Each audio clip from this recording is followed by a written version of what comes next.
merci d'insister sur cette question-là, parce que je vous remercie parce que, en effet, le mail que je vous ai donné, il est complet. Vous aviez la possibilité de trouver toutes les réponses aux questions que vous vous posez.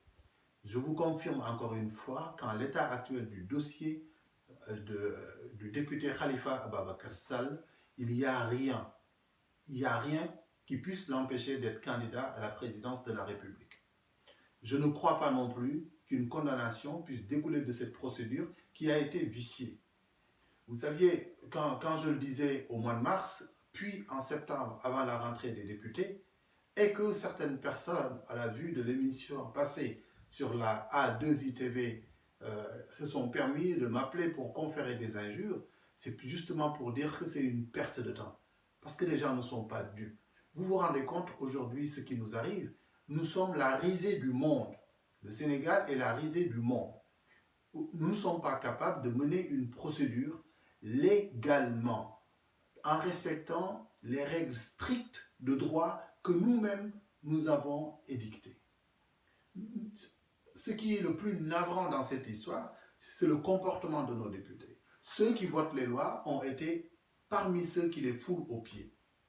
La justice vers laquelle on est censé se tourner lorsqu'on a une inquiétude, elle a eu un comportement indescriptible. Je pense qu'en l'état actuel des choses, si le juge d'appel rend un verdict qui annule la procédure, moi je ne parle pas de liberté provisoire, ça n'a pas de sens de parler de liberté provisoire, une LP pour ce qui concerne Khalifa Ababakar Sall.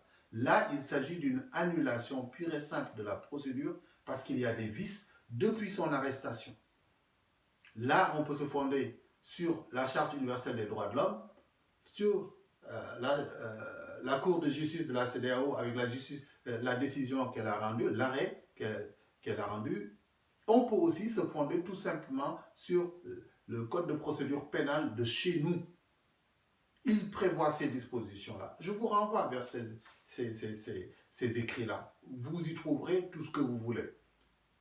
Article 55 du code de procédure pénale. Si vous regardez, je pense, alinéa 4, vous trouverez ce que je suis en train de vous dire. D'autre part, je vous l'ai indiqué dans le mail, il y a aussi la Charte universelle des droits de l'homme, il y a même la loi organique quand il s'est agi de l'élection de Khalifa Ababakar Sall. Vous m'aviez interrogé le 30 juillet à la publication des résultats. Qu'est-ce que je vous avais dit? À la publication des résultats de l'élection des députés, il y a des résultats provisoires sortis d'urne. Ces résultats-là vont être rassemblés au niveau de chaque circonscription électorale, c'est-à-dire au niveau de chaque département, pour ensuite être envoyés vers la cour d'appel. Et c'est la cour d'appel qui communique les résultats provisoires. Même à ce niveau-là, les résultats, on ne pouvait pas encore demander la libération de Khalifa Ababakar Sall, parce que les résultats étaient encore provisoires. Il faut attendre que la Cour suprême ou le Conseil constitutionnel publie en dernier ressort les résultats considérés comme définitifs. Et à la publication de ces résultats-là, nous avons entendu bel et bien Khalifa Ababakar Sall, élu député sur la liste Manko Taxawu Sénégal, comme tête de liste sur la liste nationale. Ceux qui sont élus sur les listes départementales, la liste départementale, on les connaît. Ceux qui sont élus sur la liste nationale, on les connaissait. C'est à partir de ce moment-là que Khalifa Ababakar Sall pouvait être libéré sur la base de son élection. C'est vrai que c'était le maire de Dakar qui était poursuivi. C'est ce que disait Maître Sidiki Kaba, c'est vrai. Mais ce raisonnement-là cessait d'être pertinent à partir du moment où Khalifa a été candidat à une députation et qu'il a été élu. À partir de ce moment-là, il a une immunité parlementaire qui le couvre. Et la loi chez nous interdit, c'est la Constitution qui interdit en son article 31 de poursuivre un député pendant la session. Or, la rentrée parlementaire coïncidait avec le démarrage de la session parlementaire lors de laquelle on allait voter la loi organique. On s'est empressé de convoquer une commission pour la levée de son immunité dans aussi l'irrégularité, d'après les dires, parce que, puisque j'analyse des faits politiques, j'étais là pour suivre la rentrée parlementaire. Et nous avons assisté à l'interpellation du député ancien ministre Cheikh Bamba Dièye, qui a interpellé le président et ses collègues députés pour dire que leur collègue Khalifa Ababacar Sall souhaitait être là. C'est comme s'il donnait une réponse à ce que j'avais dit et qui était passé à la A2ITV le 10 septembre, pour dire qu'à la rentrée parlementaire, puisque c'est Maître Wade qui allait présider la séance en tant que doyen, mais comme il a renoncé, c'était Moustapha Niasse qui était devenu doyen, qui lui aussi cette séance, il ne l'a pas présidée parce qu'il voulait être candidat à la présidence. Donc, c'est ce qui a fait que c'est le grand Serigne Abdoulaye Makhtar Diop qui, élu sur la liste Benno Bokk Yakaar, qui a présidé cette séance-là. Il faut dire que lors de cette séance, on a tordu, on a marché, on a foulé aux pieds notre loi. On ne l'a pas respectée. Maintenant, les députés aussi ont poursuivi dans leur démarche, je qualifierais ça de haineuse. Comment pouvez-vous comprendre qu'au lieu qu'il y ait une solidarité de corps, on s'obstine à vouloir lever à tous les coups l'immunité parlementaire d'un collègue?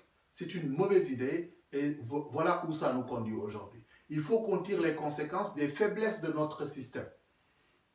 L'exécutif a montré une faille en se faisant conseiller par un procureur de la République qui a entamé une procédure qui est viciée du début à la fin. À l'audition de Khalifa Ababacar Sall, Maître El Hadji Diouf avait souhaité être là, cela lui avait été refusé. Donc, première faille. Deuxième faille, au niveau de sa levée d'immunité parlementaire.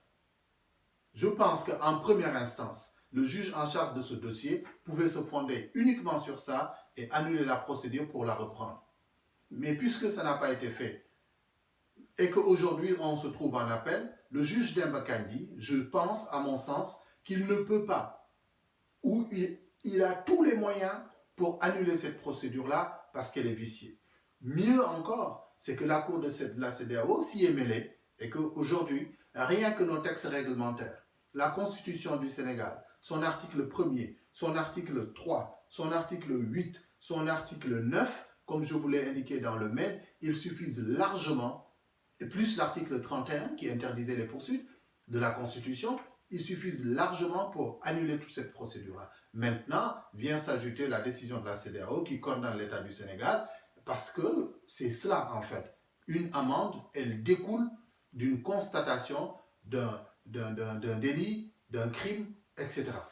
Voilà ce que j'avais à vous dire par rapport à cette question-là. Je ne vois pas comment on pourrait empêcher Khalifa Ababacar Sall d'être candidat à la prochaine élection si on suit la chronologie des choses, les événements, les procédures. Après l'appel, il y a la cassation qui est possible. Et après ça, ils peuvent encore être. Il ne faut pas rêver.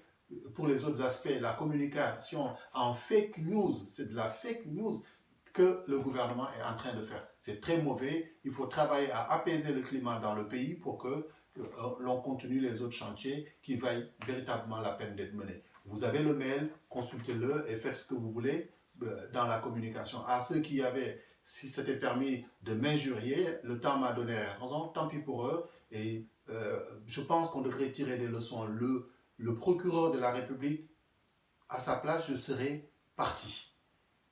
Le président Macky Sall aussi doit tirer les conséquences de cette situation-là et démettre ces deux anciens ministres qui lui ont raconté des histoires. Je vous remercie.